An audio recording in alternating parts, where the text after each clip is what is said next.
Keluarga yang dikasihi dan yang diberkati oleh Tuhan Yesus Kristus, sebelum kita membaca Alkitab, mari berdoa. Terpujilah Engkau ya Tuhan Allah, Bapa, dalam nama Tuhan Yesus yang telah menganugerahkan hari baru yang indah bagi kami semua. Kami mau membaca Alkitab dan merenungkannya. Tuhan sertai pimpin, Roh-Mu yang kudus berkuasalah atas kami.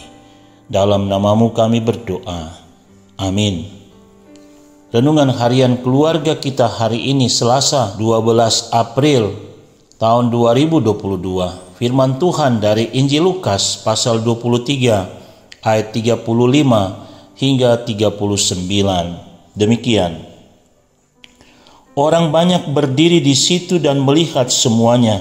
Pemimpin-pemimpin mengejek dia, katanya, orang lain ia selamatkan, biarlah sekarang ia menyelamatkan dirinya sendiri jika ia adalah Mesias, orang yang dipilih Allah. Juga prajurit-prajurit mengolok-olokkan dia. Mereka mengunjukkan anggur asam kepadanya dan berkata, jika engkau adalah raja orang Yahudi, selamatkanlah dirimu. Ada juga tulisan di atas kepalanya, inilah raja orang Yahudi. Seorang dari penjahat yang digantung itu menghujat dia, katanya, bukankah engkau adalah Kristus? Selamatkanlah dirimu dan kami. Tema renungan harian keluarga kita hari ini adalah jangan mengejek dan menghujat. Keluarga yang dikasihi dan yang diberkati oleh Tuhan Yesus Kristus, mengejek dalam kamus bahasa Indonesia artinya mengolok-olok atau menertawakan, menyindir, untuk menghinakan. Sedangkan menghujat artinya mencaci, mencela, atau memfitnah. Semua orang pasti pernah mengalami bahkan melakukan ejekan dan hujatan. Di dunia nyata sehari-hari, bahkan di dunia maya atau Facebook, Instagram, WhatsApp, dan lain-lain, tidak sedikit kita menemukan orang saling ejek dan menghujat. Bukan hanya orang yang hina saja yang diolok-olok, tapi juga orang yang paling mulia yang mendapatkan hujatan. Menghina dan menghujat orang justru hanya akan menambah masalah. Kebiasaan menghina dan menghujat sebenarnya sama sebuah penyakit, karena jika dijadikan kebiasaan, maka semakin lama semakin dibiarkan, maka akan semakin menjadi parah. Para pemimpin Yahudi dan prajurit-prajurit mengejek dan menentang Yesus untuk menyelamatkan dirinya dari kayu salib.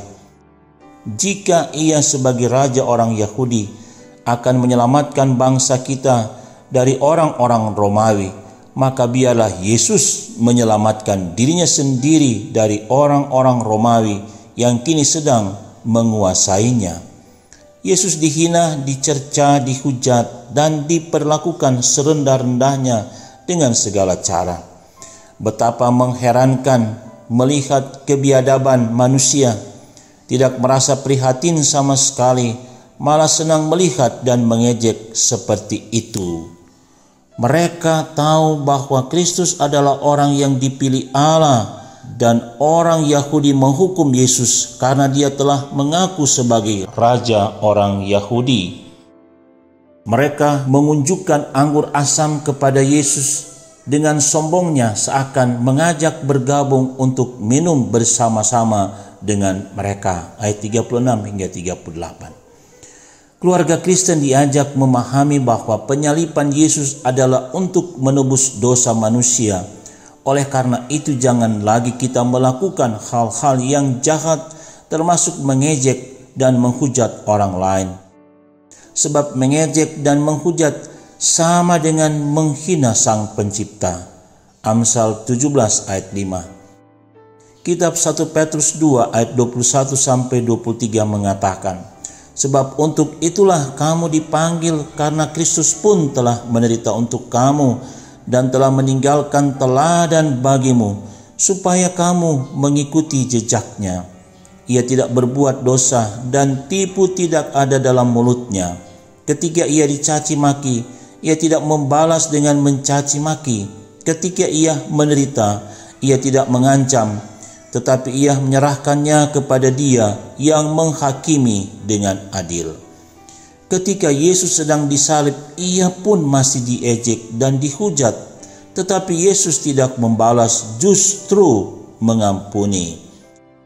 Keluarga Kristen terpanggil untuk tidak menjadi tawar hati ketika diejek dan dihujat, serta janganlah membalas kejahatan dengan kejahatan, tetapi mendoakan dan mengampuni. Tetaplah saling menghargai dan memandang satu dengan yang lain penting dan berharga sebagai ciptaan Tuhan. Amin. Mari berdoa. Ya Tuhan, terima kasih atas pengorbanan-Mu bagi kami. Ajarlah kami untuk tidak menghina dan mengejek orang lain. Tuntun kami untuk melakukan yang terbaik dalam hidup ini. Amin.